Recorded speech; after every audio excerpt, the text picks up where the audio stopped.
Welcome back. We have seen introduction to stiffness method. We have seen what is the meaning of a stiffness coefficient. We have seen notations like AD, ADL, S, D, and we have also seen how stiffness method is simply a superposition method where successively we restrain joints, we release joints and give unit rotation, and then the superposition of various parts eventually give us the original configuration, the original problem statement. So let's go ahead with more numerical examples. This is our last lecture on continuous beams, and in next lecture we shall be seeing frames. So observe this given numerical. We have a continuous beam with support A as fixed support, support B interior roller, support C exterior roller. Both the spans are 8 meters each, AB and BC, and there is a point load of 100 kilonewtons and 60 kilonewtons acting at midspan of AB and BC. Now what is the speciality of this problem? It is given that delta B, that is your support B, sinks down by an amount of 300 over ER, and support C sinks down by an amount of 200 over ER. That means we are handling a problem of sinking of support using stiffness analysis, stiffness method. So let's go ahead how to handle sinking of support situation while we are approaching the given problem using stiffness method. We are aware that stiffness method is a displacement method. That is, our focus is always unknown joint displacements. We are aware fixed support means no displacement possible. At interior roller and exterior roller, theta, that is rotation, is possible. So that is what I am writing here. Degree of kinematic indeterminacy or degree of freedom is 2, and then my unknown joint displacements are d1 is equal to theta b, presumably anticlockwise, d2 is equal to theta c, presumably anticlockwise, and as you are observing in my diagram, for point B I am assigning number 1 as my node. So B is node 1, C is node 2. So instead of writing in suffix B or C, I shall be using for convenience 1, 2, 1, 1, 1, 2, 2, 1, things like that. So B is node 1, C is node 2. That is why D1 is theta B, D2 is theta C, unknown joint displacements. Now what is our approach? Superposition. So first of all, I am restraining joint B and I am restraining joint C, and then I am finding fixed end moments due to loads. So that is what I have shown here, MFAB, MFBA, but I am writing MFAB1 and MFBA1 because what we are going to do, as is clear in my next drawings, we are going to consider effect of sinking in our ADL, that is action corresponding to unknown joint displacements due to loads. So here our philosophy is going to be, our assumption is going to be that sinking is also a kind of loading which is inducing these end moments. I repeat, our philosophy is sinking is a kind of loading because it is also inducing these end moments as the span loads are inducing end moments. So you are observing that in my first set of drawings I am showing fixed end moments due to span loads, and in my second set of drawing, which I will explain later, I am showing end moments or fixed end moments due to sinking of supports. That is why the notations MFAB1, MFAB2, that is first effect and second effect, or first cause loads, second cause, that is sinking of supports. Coming to the calculation, this is going to be PL upon 8 standard result. So I substitute and I get MFAB1 is equal to 100 kilonewton meter, that is equal to negative of MFBA1, that is this is clockwise so negative, that is anti-clockwise so positive. Similarly MFBC1 60 kilonewton meter, you can actually substitute PL upon 8. P is the load, L is the span. So if I substitute, I get 60 kilonewton meter, again same as MFCB1, because this is clockwise, this is anti-clockwise, loading is symmetric, so they are going to be equal and opposite. That is my first cause due to span loads. And now I am considering sinking of support, so that is where I write MFAB2. And how do I calculate it? I remember it is 6 EI upon L square into delta. I repeat, this moment, fixed end moment, is going to be 6 EI upon L square into delta. My delta is given as 300 over EI. So EI factor will get cancelled. My calculation will be 6 into 300 upon L square. That happens to be 28.125 kilonewton meter, and which is same as MFBA2, that is this moment.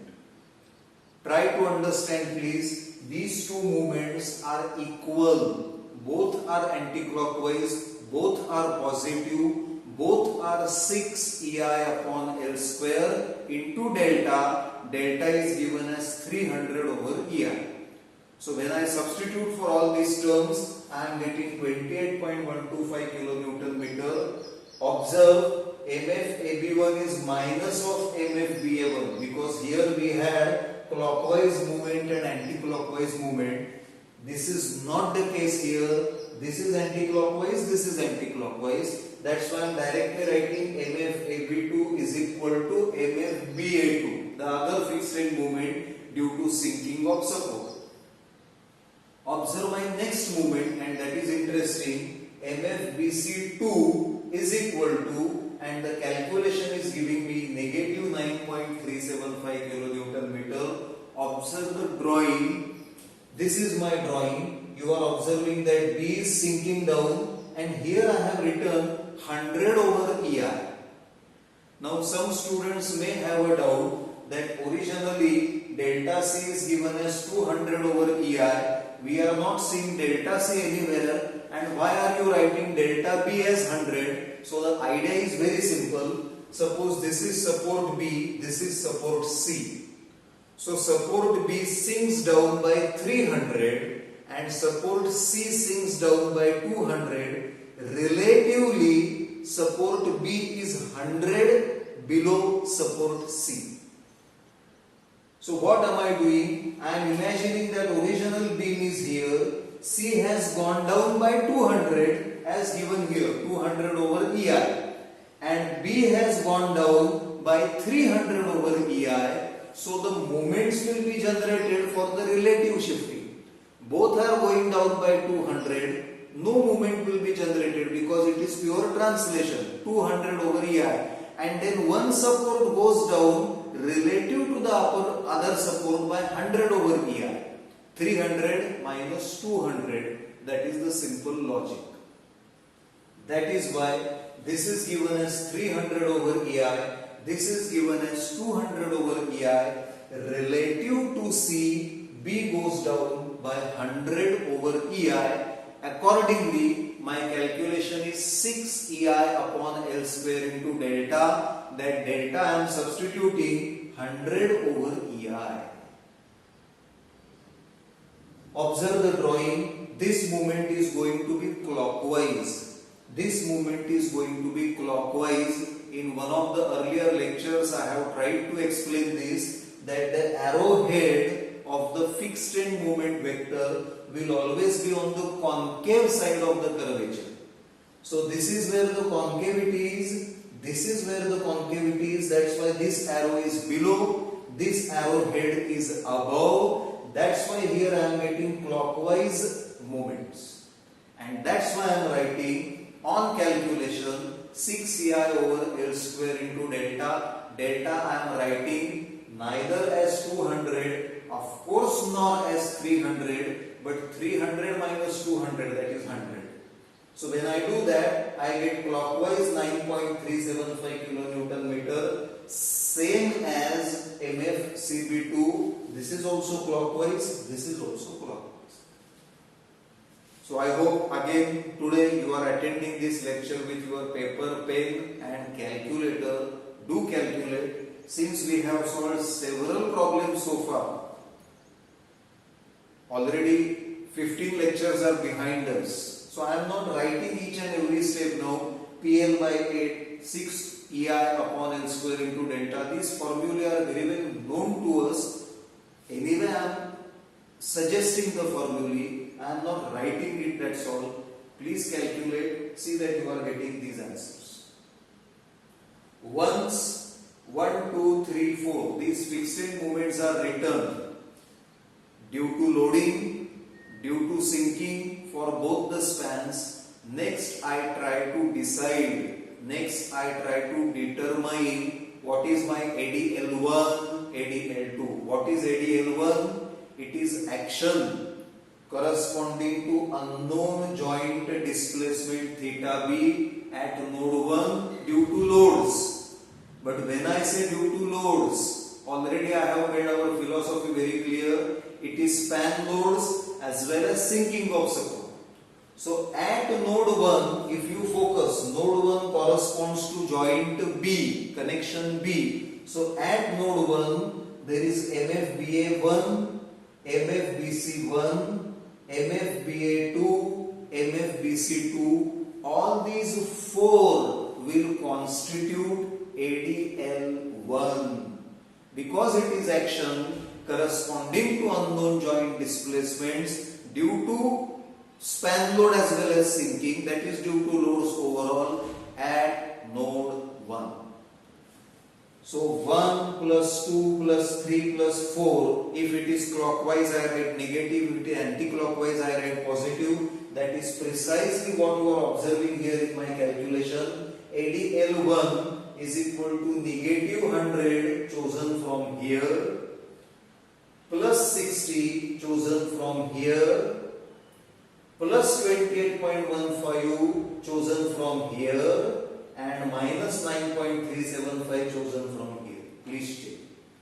So when you get these four in the addition, you are getting negative 21.25. That is about ADL1. Now we come to ADL2. What is ADL2? Action corresponding to unknown joint displacement at node 2, that is theta c, due to loads, means due to span load as well as sinking. So for that I have to consider this effect as well as this effect. This is due to loading, this is due to sinking. Since B was an intermediate joint or interior joint, I had addition of 4 moments. 2 corresponding to span BA, 2 corresponding to span BC. Since this is an exterior joint, I have summation of only 2 moments, 1 corresponding to span load and 1 corresponding to sinking. So I am simply writing ADL2 means this plus this. This is clockwise, this is clockwise. So both are going to be negative. So that is what you are observing here. ADL2 is equal to negative 60, negative 9.375. You are getting negative 69.375.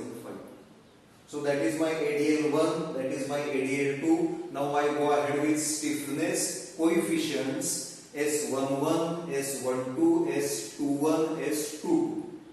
Let's observe. For that, what am I doing? We have already restrained all the joints. Now I release joint 1, that is B, for unit rotation. So that is what is depicted in my next diagram. This is restrained.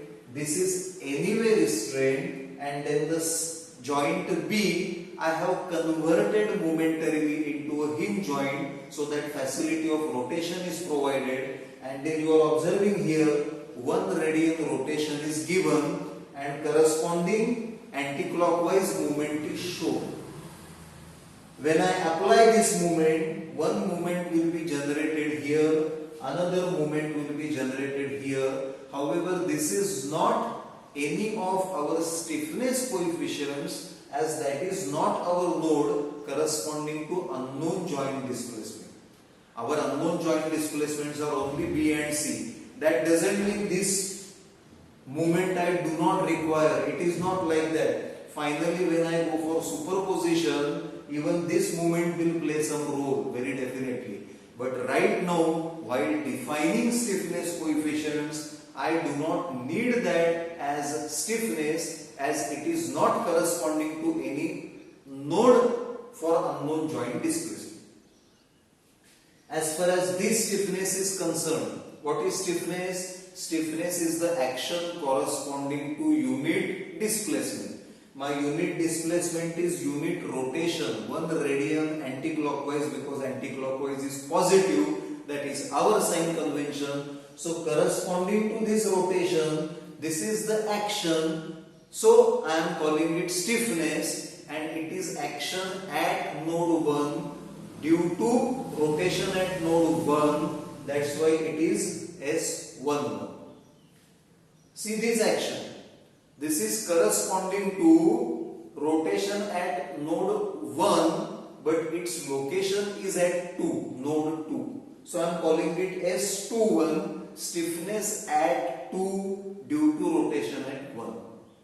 That is S21. Now let's see the calculations. S11 will be 4 EI upon L1 plus 4 EI upon L2, because I have 2 spans on either side. So when I try to rotate this particular joint, both the portions of the beam, BA as well as BC, both are going to contribute in the resistance, in the stiffness. That's why I have to write 4 EI upon L1 plus 4 EI upon L2, that is equal to EI. You substitute L1 as 8 meters, L2 as 8 meters, 8 upon 8 in summation, 8 upon 8 will get cancelled. You are getting 1 EI as the stiffness S1. How much is this? When this is 4 EI upon L2, half of that will go here. Carryover factor we remember from moment distribution method.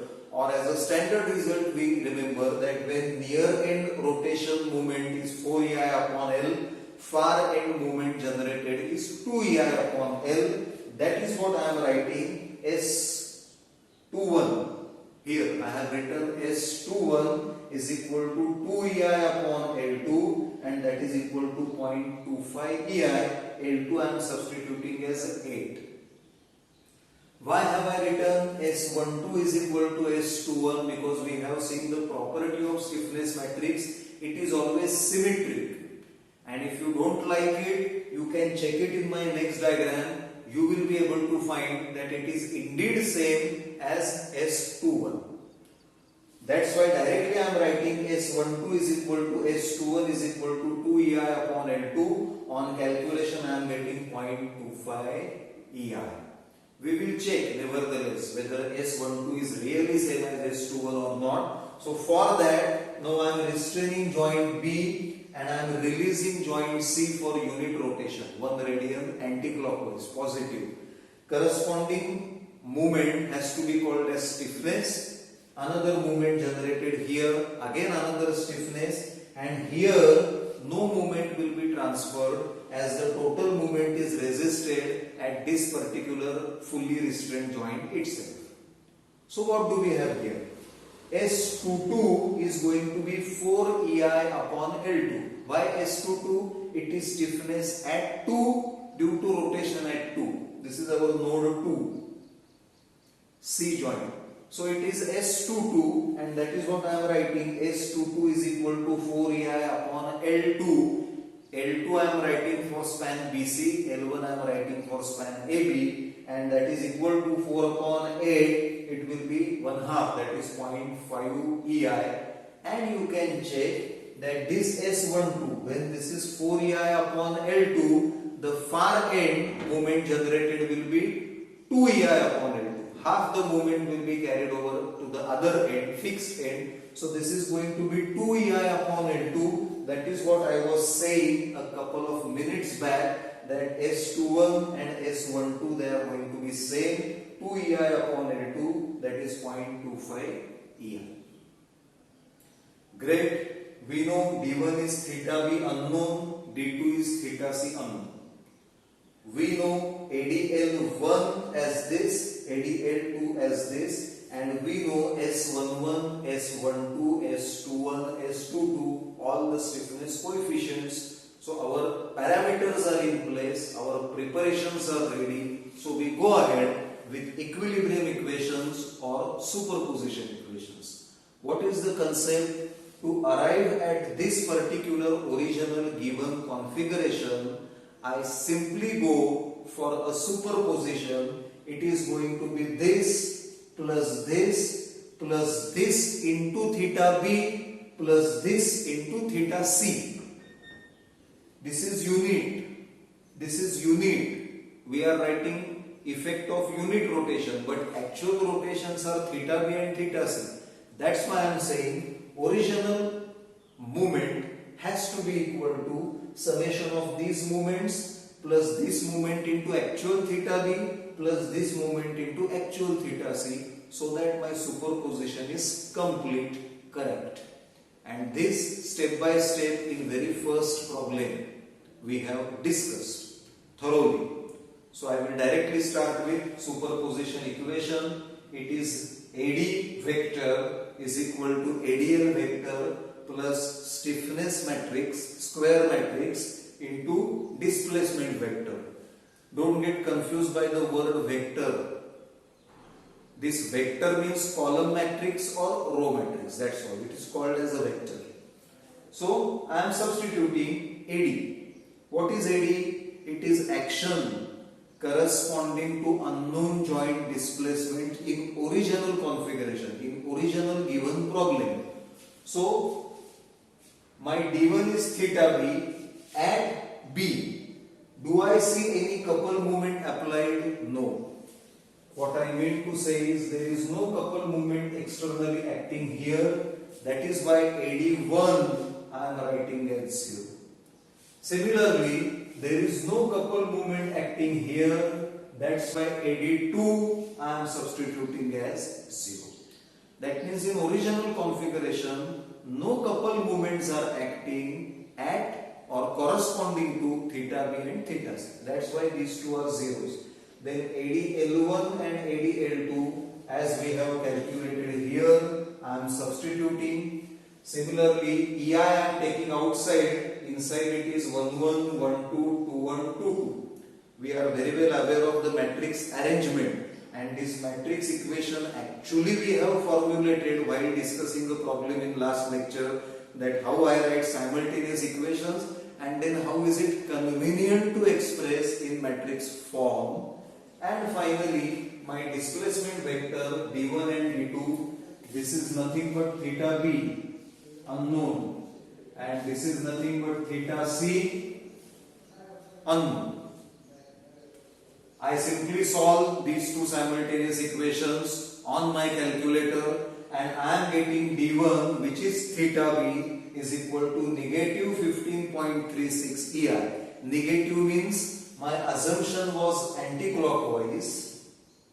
Accordingly, my substitution was positive. And I got negative answer, means it should not be anti-clockwise, it should be, or it is clockwise.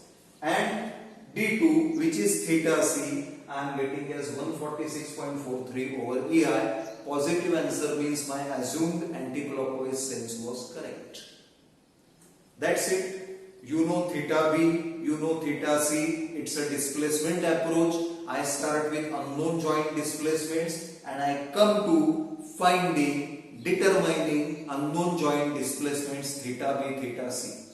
What is the next step? From theta B and theta C, now I try to find end moments, and for that that I already have established slope deflection equations. So that is what I am writing as next step. Slope deflection equations. M of AB is equal to MF AB plus 4EI upon L into theta. I am not writing because theta A is 0, fixed support. 2EI upon L into theta B minus 6EI over L square delta B relative to A. We do have relative sinking of support, relative translation of a support. So that term is appearing here. See the substitution because I have not shown it, but probably you may require my suggestion to calculate it correctly. MFAB means I am just considering this. Here I am not considering this because sinking of support we are writing separately in slope deflection equation. So just take care of this. You may directly write this first term as this plus this because it is superposition due to span loads, due to sinking. Doesn't matter. Otherwise, just write due to loads and due to sinking separately because these slope deflection equations are very well known to us. So going ahead, I write fixed end moments due to loads. I write moment due to far end rotation and negative 6EI upon L square means 8 square delta B relative to A. What should I substitute? So please take care. Delta B relative to A is 300 over EI downwards. So downwards means negative. That's why here I will be substituting negative 300 over EI because relative to A, B is going down. So when I do that and I substitute all these terms including my value for theta B, I am getting an answer 124.29 kilonewton meter. Do the substitutions properly, get the final answer, check whether it is matching with this answer or not, and understand this concept. While writing ADL1, ADL2, I had considered all the effects, that is due to loads and due to sinking together. Great. While writing slope deflection equations, if I want, I can consider this plus this as one term. In that case, this last term you don't need to write because you are already considering sinking of support in fixed end moment itself. See, what I always keep on saying that you should understand what you are doing. Don't just follow some method, don't just copy some method or some procedure, that is wrong. You should understand what you are doing. So, if you are already summing up these two terms, there is no need to write sinking of support effect separately. If you are not summing, then write this term here, and for this you already have another drawing, you already have another concept. So substitute, you are getting 124.29 kilonewton meter. Then I write M of BA, which is fixed end moment BA, near end rotation, sinking of support. This last term is always same in both the equations. We are aware from our slope deflection equations. Substitute, here again I will substitute negative 300 upon EI. I am going to get negative 79.55 kilonewton meter. Do the calculation and check. Then I write M of BC is equal to MFBC plus 4EI upon L into theta B, near end rotation, 2EI upon L into theta C, far end rotation, because theta B, theta C, we have both the values, and negative 6EI over L square delta C relative to B. It is always delta right relative to left, delta second support relative to first support. Now this is most interesting. You can substitute for MFBC from here. This is my MFBC 1. 4EI upon L here. 4EI upon L into theta B, 2EI upon L into theta C. You can substitute, you have all the known values. Negative 6EI over L square delta C relative to B. C C relative to B is upwards. When B has gone down, relatively C has gone up. Relatively. So I will be substituting this particular value as positive 100 over EI, because relative to B, C has gone up. So do the substitution, you will get the answer 79.55 kilonewton meter, and here itself we have a cross check that these two moments should be equal and opposite. Equilibrium is satisfied, and finally I write MCB, end moment CB is equal to fixed end moment, near end rotation contribution, far end rotation contribution, and sinking of support contribution, moment contribution. Again, this last term and this last term is going to be same. C relative to B is upwards, so I substitute positive 100 upon EI, but this negative sign remains outside. I do the calculations, and as expected, this has to be 0, because we are having exterior roller support where end moment has to be 0.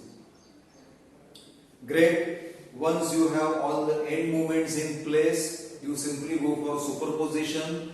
End moments you plot, span moments you plot, and you are going to get your moment diagram or bending moment diagram by superposition.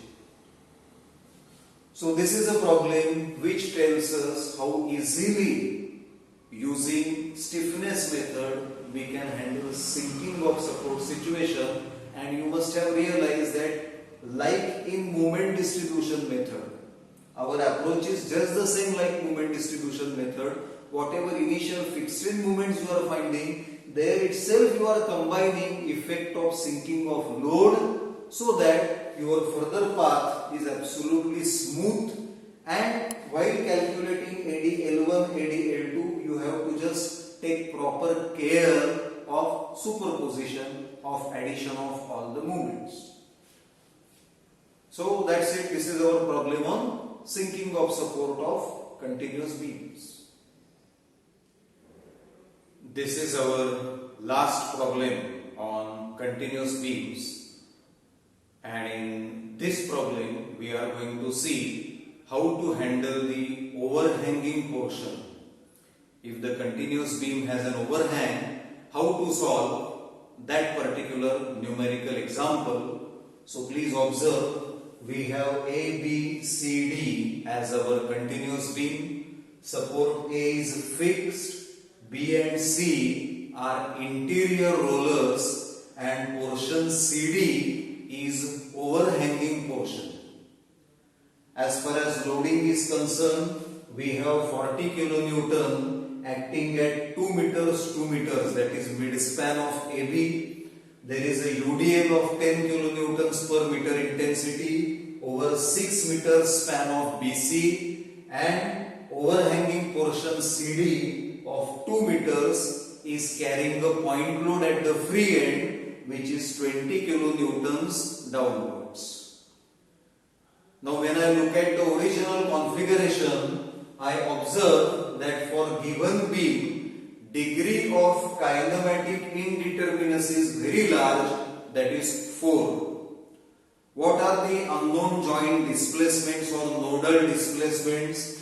I have theta B, theta C, theta D as well as delta D. So it's a large number of degree of freedom or unknown joint displacements or nodal displacements. So we are already aware from moment distribution method how do we deal with this overhanging portion. We simply regard that overhanging portion as cantilever portion, and using simple principles of statics we find out this particular moment, which is going to be 20 into 2. Acting moment is clockwise, so reacting moment is 40 kilonewton meter anti-clockwise. So we already know M of CD is equal to 40 kilonewton meter anti-clockwise. And now when we try to solve the remaining portion of the beam, that is A to B to C, we are observing that this 20 kilonewton if I transfer, if I shift it parallel to itself, then it will go as 20 kilonewtons downwards and 20 into 2, that is 40 kilonewton meter clockwise. There is another way of looking at the same situation, looking at the same scenario. This is 40 kilonewton meter reaction. In the same way, we are going to have a 20 kilonewton upwards reaction. This is 20 kilonewtons downwards, this is 20 kilonewton upwards, this is 40 kilonewton meter. Now when I think of remaining portion of the beam, this will go equally and oppositely here, this will go equally and oppositely here, because give and take between two parts of the beam are going to be equal and opposite. So whether you consider that these two are being shown equal opposite here, or you are developing an equivalent system, this particular force you are transferring parallel to itself, keeping parallel to its line of action to C point, it is going to be 20 kilonewton downwards and 40 kilonewton meter clockwise. However you may think, we are discussing the same situation. We are only looking at it in two different ways. Now what has happened, since I have solved this overhanging portion as cantilever separately, and now I have only A to B to C continuous beam to be solved, I am observing that in modified beam, degree of kinematic indeterminacy is reduced, it is hardly 2. And my unknown joint displacements are theta B and theta C, both presumably anti-clockwise. Great. So I hope you all remember from MD method, from slope deflection method, and you have understood here that whenever you have that overhanging portion, just solve it, treat it separately as cantilever part, solve that cantilever using statics because that system is determinate system, and then we go ahead with the remaining problem very comfortably. Now I write fixed end moment AB, fixed end moment BA, which is going to be PL upon 8. You are aware of the stiffness method, it is displacement method. The first step is to restrain all the joints. So that is what I have shown in this particular diagram. Now I have not drawn AB and BC separately. I have combined them. I have shown a restraint at B point. I have shown a restraint at C point. And then fixed end moments I have shown near this particular joint B. They are offered by the restraint actually. And then this is MFAB, MFBA, MFBC, MFCB. So instead of drawing two diagrams, I have just drawn one diagram. I have made it more concise, more brief, short. MFAB, PL by 8, substitute, you will get 20 kilonewton meter, same as negative MFBA, clockwise and anti-clockwise. Similarly, MFBC is going to be WL squared by 12, substitution gives me 30 kilonewton meter. Negative of MFCB, because this is clockwise, this is anti-clockwise. Do solve, do write, do calculate, you should get these answers. Then I am writing ADL1, that is action corresponding to unknown joint displacement D1 due to loads, span loads. So it is going to be this plus this. This is anti-clockwise, this is clockwise. At node 1, our joint B is written as node 1, joint C is written as node 2. So at node 1, action corresponding to unknown displacement due to span loads, it is going to be clockwise plus anti-clockwise, that is minus 20 plus 30. I am choosing values from here, is equal to 10 kilonewton meter. And then ADL2, that means action corresponding to D2 due to span loads, it is going to be this particular moment which is clockwise, so I am directly writing minus 30 kilonewton meter. This is my ADL1, ADL2, then I calculate stiffness coefficients, means what we are doing next? We are showing beam ABC. I am removing this restraint and releasing it for rotation. I am replacing the restraint by hinge support or hinge joint, and then I am giving unit rotation. As you are observing here, 1 radian rotation is given. When I give unit rotation to the intermediate joint, this portion is also going to deflect the other portion, that is BA as well as BC. Both the parts are given rotation of 1 radian. So when I calculate stiffness, it is going to be a summation of 4EI upon L1 corresponding to BA and 4EI upon L2 corresponding to BC. So when I add these, when I substitute, L1 is my 4 meters, L2 is 6 meters, I substitute, I get 1.67 EI. You substitute, you calculate, you will get same answer. Then S12 is equal to S21. We are aware this is our node 2. So this is stiffness at 2 corresponding to unit rotation at 1, which I am calling as S21. S21 will be 2EI upon L2, because if this moment is 4EI upon L2, half of it will be generated here, that is 2EI upon L2. That calculation comes out to be 0.33 EI.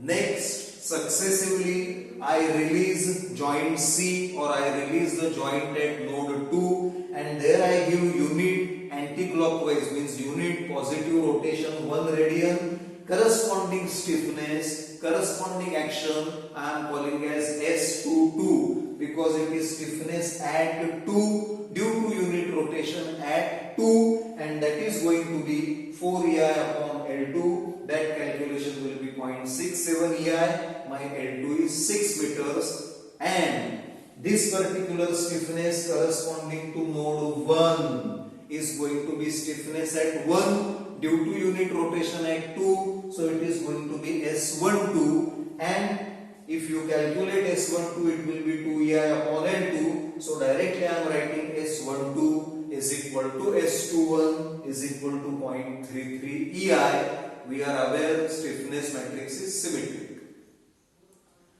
Deliberately, because this is a peculiar example, I have also enlisted separately AD1 and AD2. Do please pay attention. AD1 means action in original beam corresponding to D1. My D1 is theta B. D1 is theta B because we are calling 1 at node B. So action corresponding to theta B in original configuration, here you are not observing any applied couple moment, that means it is 0. There is no moment applied or acting at B point, so I am writing AD1 equal to 0. However, AD2 is not 0 like our previous examples, it is negative 40 kilonewton meter. Where from am I writing this?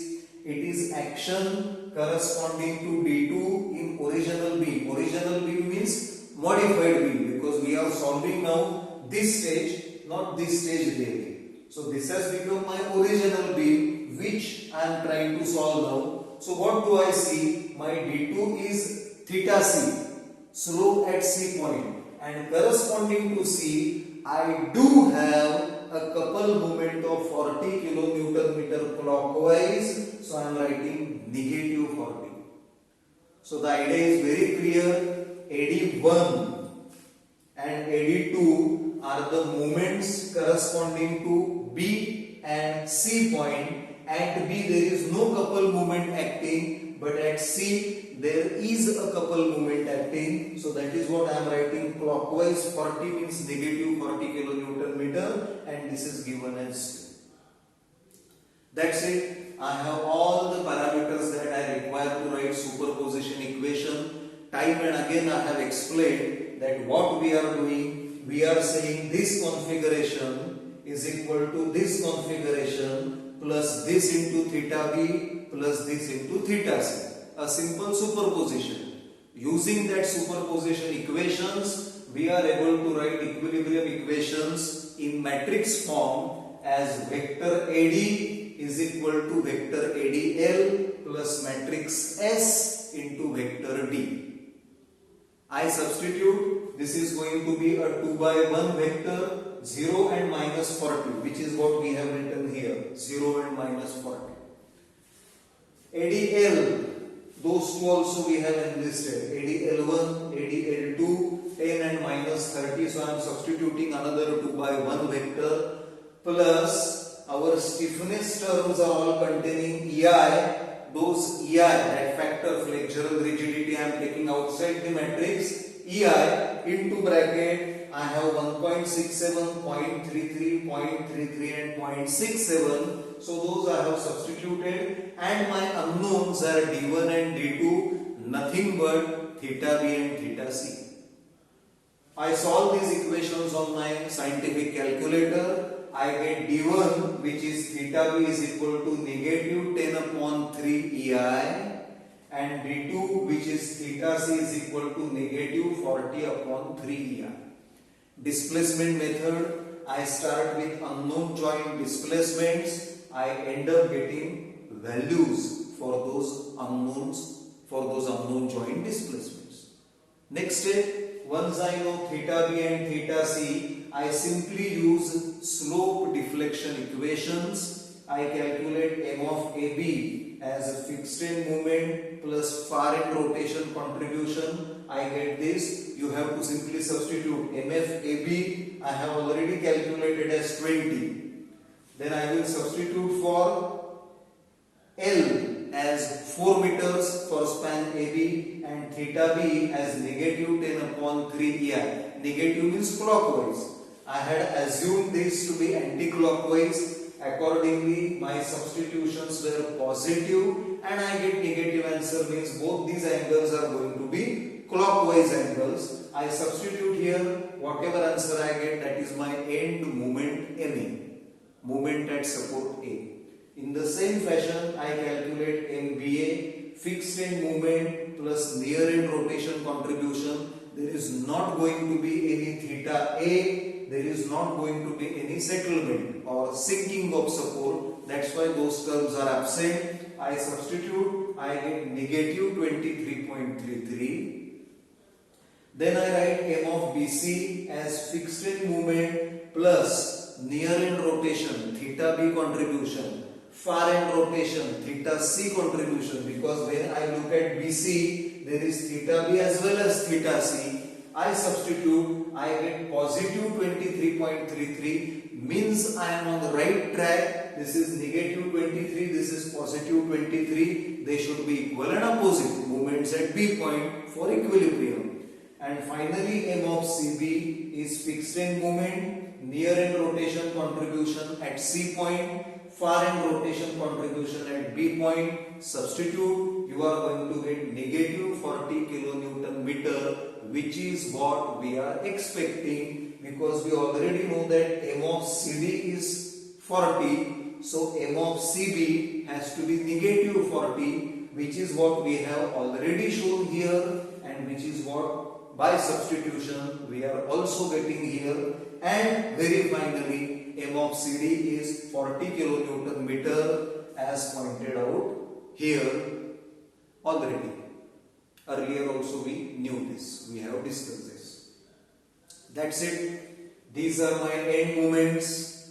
Draw one reference line, plot all the end moments, join them by straight lines, that is your end moment portion of the bending moment diagram, and then you develop bending moment diagram due to this point load and due to this UDL as if those spans were simply supported. That means I am suggesting that after this, like in all the problems solved earlier, you just develop bending moment diagram using superposition, your problem is over. So this is last example on continuous beams using stiffness method, and you must have realized that method is absolutely very specific, very scientific, very methodic, very straightforward. It has definite steps. You just follow those steps and you get the answer. That is why this method is most conducive to computer programming, and also we are using matrices where our computer storage memory, when we have symmetry matrix, then a lot of portion of the memory is saved. So for all these reasons, this method, the matrix method, it has become very popular for computer coding. So that's it for continuous beams, and in next lecture we will start analyzing portal frames, rigid jointed plane frames, and there again you will realize that this method is absolutely such a standard method that you really don't have to worry about anything, whether it is non-sway frame, sway frame, whatever it is taken care of in the method itself. So it's one of the most efficient methods of structural analysis. Thank you.